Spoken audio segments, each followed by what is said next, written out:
కేడముతో కప్పినట్లు నీవు వారిని దయతో కప్పెదవు. కేడముతో కప్పినట్టు నీవు వారిని దయతో కప్పెదవు. మనము ఈ మాటల్ని నేను ఎస్తేరుకి మొర్దెకైకి అన్వయిస్తున్నాను. దిక్కులేని వాళ్ళు వారు, అండలేని వారు, ఆదరణ లేని వారు, ఏ ఆధారము లేనటువంటి వారు, ఏ ఆధారము లేనటువంటి వారు. తల్లి లేదు, తండ్రి లేదు, ఒక అనాథ పిల్ల ఎస్తేరు. మొర్దెకై ఒక బానిస, గేటు కాపలాదారుడు. ఇలాంటి బిడ్డలను దేవుడు నిలబెట్టుకొని ఆయన ఒక జనాంగాన్ని రక్షించాడండి, ఒక జనాంగాన్ని రక్షించాడు. ఇక్కడ సాతానుకి ఒక ప్లాన్ ఉంటుంది, దేవుడికి ఒక ప్రణాళిక ఉంటుంది. ప్రతి వ్యక్తి పక్షంగా కూడా సాతానికి ఒక ప్లాన్ ఉంటుంది, ఆ వ్యక్తి పక్షంగా దేవుడికి ఒక ప్రణాళిక ఉంటుంది. దేవుడు ఎలాంటి వారినైనా ఆయన వాడుకోగలడండి. దేవుడు ఎలాంటి వారినైనా వాడుకోవటానికి ప్రభువు శక్తిమంతుడు. మీకు నేను కొందరిని చెప్తాను, దేవుడు ఎలాంటి వారినైనా వాడుకోవటానికి శక్తిమంతుడు అన్నందుకు. సరే, ముందు ఎస్తేరు దగ్గరికి వద్దాం. ఎస్తేరు దిక్కులేని పిల్లను వాడుకున్నాడు. ఆ యూదుల మొత్తాన్ని రక్షించటానికి, సాతాన్ని సవాల్ చేయటానికి, సాతాన్ని చితకదొక్కటానికి ఒక అనాథ పిల్లను దేవుడు వాడుకున్నాడండి. హల్లెలూయా. నీవు అనాథగా కావచ్చు, ఈ లోకంలో నీకు ఎవరు లేకపోవచ్చు, కానీ నువ్వు ప్రార్థన చేసే వ్యక్తివైతే దేవుడు నిన్ను వాడుకుంటాడండి. ఎస్తేరుకున్న ఒకే ఒక ఆధారము 3 దినములు ప్రార్థన ఎంచుకుందంతే కాదు. ఒకసారి ఎస్తేరు గ్రంథం 4వ అధ్యాయం 16-17 వచనాల్లోకి వెళదాం.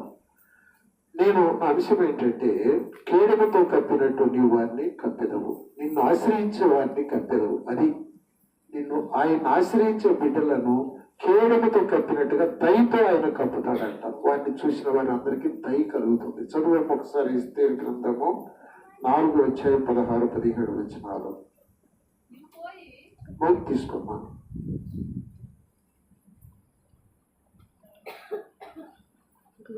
ఆమె మరణాన్ని తెగించి కార్యం చేయాలి, సాహసమైనటువంటి కార్యం. ఏంటంటే ధైర్యంతో కూడిన ఒక నిర్ణయం అన్నమాట. ఫస్ట్లోనేమో జంకింది, నేను వెళ్తే చచ్చిపోతాను అయ్యా, మీ తిప్పలు మీరు పడండి అన్నట్టుగా మాట్లాడింది మొర్దెకైతో. మీ సత్తే సావండి, నాకు సంబంధం లేదు అన్నట్టుగా ఫస్ట్లో మాట్లాడింది.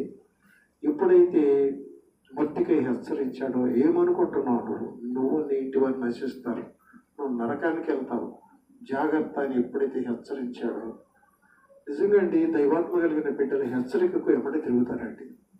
సైతాన్ ఆత్మ కలిగిన బిడ్డలు హెచ్చరికలు లెక్క చేయరు. మనము కయ్యను చూసుకుంటే, కొంతమందిని చూసుకుంటే వాళ్ళు లోబడరు. కయ్యను లోబడయ్యా అంటే లోబడలేదు, చివరికి తిరుగుబాటు చేస్తారు. సైతాను పెట్టినప్పుడు మనుషులు లోబడరండి. దేవుని ఆత్మ ఉంటే పక్కకు తప్పినా కూడా చిన్న హెచ్చరిక కూడా భయపడిపోయి లోబడతారండి. ఈమె ముందు పక్కకు తప్పిపోయింది, సైడ్ అయిపోయింది. నేను రాజగృహంలో ఉన్నాను, నేను సేఫ్ ఫేస్లో ఉన్నాను, నాకేం పర్వాలేదు, నాకేం ప్రమాదం రాదు, ప్రమాదం వస్తే మీరే చావండి అని అన్న ఎస్తేరు ఎప్పుడైతే హెచ్చరించిందో, వెంటనే ఒక ధైర్యంతో కూడినటువంటి ఒక నిర్ణయం తీసుకుందండి.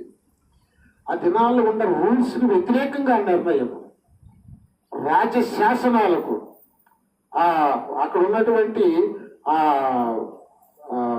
వాళ్ళు ఎవరండి, వారు ఆ శాసనాలు చేసినటువంటి అహశ్వేరోషు యొక్క శాసనాలను మార్చడానికి ఆయనకు కూడా అధికారం లేదు. అలాంటి భయంకరమైన శాసనం అయిపోయింది, ముద్రైపోయింది, ప్రకటించేసేసారు. తాకీదులు వెళ్ళిపోయినాయి, అంచెల వారి చేత వారి గుర్రాలకి తాకీదులు ఇచ్చేశారు. మరణం ఖచ్చితంగా ఖాయమే. అంతే. అలాంటి పరిస్థితుల్లో ఒక స్త్రీ తీసుకున్నటువంటి ఒక నిర్ణయము వారిని రక్షించిందండి. ఆ స్త్రీని దేవుడు వాడుకున్నాడండి జయం పొందటానికి. దేవుడు ఏ సమయంలో ఎవరిని ఎలా వాడుకుంటాడో మనము ఊహించలేము. ఎందుకు పనికిరాని మనలను ఆయన వాడుకోగలడు. హల్లెలూయా, హల్లెలూయా. ఆమె సేఫ్ జోన్లో నుంచి బయటకు వస్తుంది. ఇప్పుడు డేంజర్ జోన్లోకి వెళ్ళిపోతా ఉంది. అక్కడ రాజుగారు బంగారు రాజధానం పెట్టుకొని కూర్చున్నాడు. సభంతా తీరి ఉన్నదండి. అయితే ఆమె ధైర్యంగా ఒక నిర్ణయం తీసుకుంది. ఏంటంటే, నేను ముందు నా భర్త దగ్గరికి వెళ్ళటానికి అయితేనేమో చాలా ఆటంకాలు, అభ్యంతరాలు ఉన్నాయి. వెళ్తే చనిపోవచ్చు, కానీ నాకు ఒక దేవుడు ఉన్నాడు. ఓ హల్లెలూయా, హల్లెలూయా. నాకు ఆల్మైటీ గాడ్, ఆయన ఆల్మైటీ. ఇలాంటి రాజులు, వేల రాజులు ఆయన దగ్గర చాలు. ఆయన దగ్గరికి వెళ్ళడానికి ఆటంకం లేదు. ఆయన దగ్గరికి వెళ్ళడానికి అభ్యంతరం లేదు. ముందు నేను ఆయన దగ్గరికి వెళ్ళి పర్మిషన్ తీసుకుంటాను. ఈ నిర్ణయం చాలా గొప్పదండి. ఈ నిర్ణయం చాలా గొప్పదండి, చాలా గొప్పది. మనుషుల దగ్గరికి వెళ్ళడానికి పర్మిషన్ కావాలి, ఒక ఎమ్మెల్యే దగ్గరికి వెళ్ళడానికి పర్మిషన్ కావాలి, ఒక తహసీల్దార్ దగ్గరికి వెళ్ళడానికి పర్మిషన్ కావాలి. కానీ నీ గొప్ప దేవుడి దగ్గరికి వెళ్ళడానికి పర్మిషన్ లేదు. ఆమె ఉపవాసంతో వెళ్ళింది. ఆమె ఒక్కతే ఉపవాసంతో వెళ్ళలేదు. ఈ టైంలో యూతుడు అనే ప్రతి ఒక్కరు కూడా ఉపవాసం ఉండాలి. మీరు ఉపవాసం ఉండండి, నేను రాజు దగ్గరికి వెళ్తాను. ఒక్కవేళ దేవుడు మరణానికి అప్పగిస్తే నేను చచ్చిపోతాను, ఏం పర్లేదు. మనం తీసుకునే తీర్మానము ఎంతో మంది రక్షణకు కారణం అవుతుంది. కొన్ని తరాలకు, కొన్ని జీవితాలను ఇచ్చిన దేవుడు ఉంటుందండి మనం తీసుకునే నిర్ణయం. కొన్ని బ్రతుకునిచ్చిన ఆశీర్వాదం. అలాంటి నిర్ణయము ఎస్తేరు తీసుకొని వెళ్తా ఉంది. ప్రమాదకరమైనప్పటికీ నేను వెళ్తానండి, నేను నశిస్తాను. ఏమండి, ప్రార్థనకి ఆమె ఎంత చక్కని ప్రాధాన్యత ఇచ్చిందంటే, రాత్రి చెప్పాను, ఆమె రాజ్య వస్త్రాలు ధరించుకొని చిరునవ్వుతో జయాన్ని పొందినట్టుగా వెళతా ఉందంట. అయితే ఆమెతో ప్రార్థన శక్తి వస్తా ఉన్నది. ఆమె ప్రార్థించిన దేవుడు కేడుగా ఆమెను కప్పి ఉన్నదని మనవి చేస్తా ఉన్నాను. తను ఆశ్రయించిన బిడ్డలు, ఈ మాట మరలా గుర్తు చేస్తున్నాను. కీర్తనలు 5వ అధ్యాయము 11వ వచనము. నిన్ను ఆశ్రయించు వారందరూ సంతోషించుదురు, నీవే వారిని కాపాడే దేవుడు ఆమె మిటిబడి వస్తున్నాడండి. ఆమెను ఆ దేవుని దయ కేడులాగా కప్పి ఉంటుందంట. ఏ కోపం, ఏ సైతాను, ఏది కూడా ఆ బిడ్డను తాకలేదండి. నీవు ప్రార్థన యోధురాలివా, నువ్వు దేవుణ్ణి సంపాదించుకునే బిడ్డవా, దేవుని ప్రతి సమస్యలో, దేవుని దగ్గర ప్రతి కష్టములో మొదలుపెట్టే బిడ్డవా. ఓ హల్లెలూయా. కష్టమైన పరిస్థితులు ఉన్నా, కష్టమైన స్థలానికి మనం వెళ్ళవలసి వచ్చిన, అపాయకరమైన పరిస్థితులు ఉన్నా నువ్వేం భయపడవద్దు. నీ దేవుడిని ప్రసన్నం చేసుకొని ఆయన ఆజ్ఞ తీసుకుని అడిగేయి. ఆయన దయ ఆ కేడుములాగా కప్పి నిన్ను ఆదుకుంటుందండి. ఉద్యోగమా, వివాహమా, ఆర్థిక ఇబ్బందుల, అనారోగ్యమా, మరణకరమైన పరిస్థితుల, ఒకే ఒక్క మార్గం దేవుణ్ణి కలుసుకొని వాళ్ళని కలుసుకో. దేవుణ్ణి కలుసుకొని మరణాన్ని కలుసుకో. దేవుణ్ణి కలుసుకొని కఠినులను, రాజులను కలుసుకో. ఆఫీసర్లను కలుసుకో. వాళ్ళని కలుసుకునే ముందు నీ రాజును కలుసుకో. ఆమేన్, హల్లెలూయా. ఆమె ఎలాగండి, ఎంత ఆ దేవుడు ఆమెకు ఎంత జ్ఞానం ఇచ్చాడంటే, ఇప్పుడు నేను మీతో చెప్తాను. ఎస్తేరు గ్రంథం 5వ అధ్యాయము 1 నుంచి కొన్ని వచనాలు సహాయం చేయండి. మౌత్ తీసుకొని. ఎస్తేరు రాజభూషణంలో ధరించుకొని రాజునగర యొక్క ఆవరణంలో రాజు సన్నిధికి వెళ్లి నిలిచాడు. రాజునగర ద్వారములకు ఎదురుగానున్న రాజావరణంలో తన రాజాసనము మీద రాజు కూర్చుని ఉండేను. రాణి అయిన ఎస్తేరు ఆవరణంలో నిలువబడి ఉండేను. రాణి అయిన ఎస్తేరు ఆవరణంలో నిలువబడి ఉంటే రాజు చూడగా ఆమె యందు అతనికి దయ పుట్టెను. ఆమేన్, హల్లెలూయా.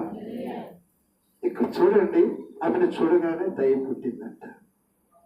ఒక 10 పనికి వెళ్ళినప్పుడు లేదా ఒక అతను డబ్బులు అడగటానికి వెళ్ళాలి, నీకు బాగా అవసరము, నేను చూడగానే దయ పుట్టాలి వాళ్ళకి. వాళ్ళంటే ఆ దయ పుట్టాలి అంటే దేవుని దయ నిన్ను కప్పాలంటే, దేవుని దయ నిన్ను కప్పాలి.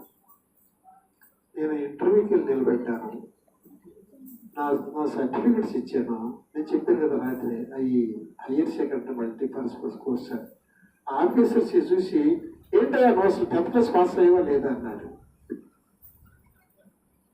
సార్ 10th క్లాస్ పాస్ అయినా, టైప్ కూడా పాస్ అయ్యాను సార్, ఈ కోర్స్ అలాంటిదంటే ఏమో మాకు తెలియదు, వెళ్ళి డిఓ దగ్గరికి వెళ్ళి నువ్వు సర్టిఫికేట్ తీసుకురాపన్నాడు. ఇంటర్వ్యూ అంటే ఇంకొక అరగంటలో ఇంటర్వ్యూ ముగిసిపోతే డిఓ సర్టిఫికేట్ కదా వెళ్ళగానే కళ్ళమ్మటే ఒక్కసారి ప్రపంచమంతా గిర్రం తిరిగినట్టు అయిపోయింది. నా భవిష్యత్తు స్పాయిల్ అయిపోయింది. ఇక నేను ఎదగలేను, నాకు ఈ ప్రమోషన్ రాదు అనిపించేసి వెంటనే ప్రార్థన చేసుకున్నాను. అది పక్కనే కలెక్టర్ ఆఫీస్ గుంటూరులో. అక్కడికి వెళ్ళి ఆయన దగ్గరికి వెళ్ళి ఇలా సర్టిఫికేట్ అంటే, చాలా లక్కీ ఫెయిల్ అయ్యా నువ్వు, ఇదిగో ఇప్పుడే మున్సిపల్ వచ్చారు, తీశారు బయట, 3 రోజులు చదువుతారు, ఇప్పుడే దొరికింది, ఇదిగో ఫోటో స్టార్ట్ తీసుకెళ్ళిపోతారు. 5 నిమిషాల్లో ఆటో వేసుకున్నట్టు తీసుకొచ్చాను, కాగితం పెట్టేసి చేసి.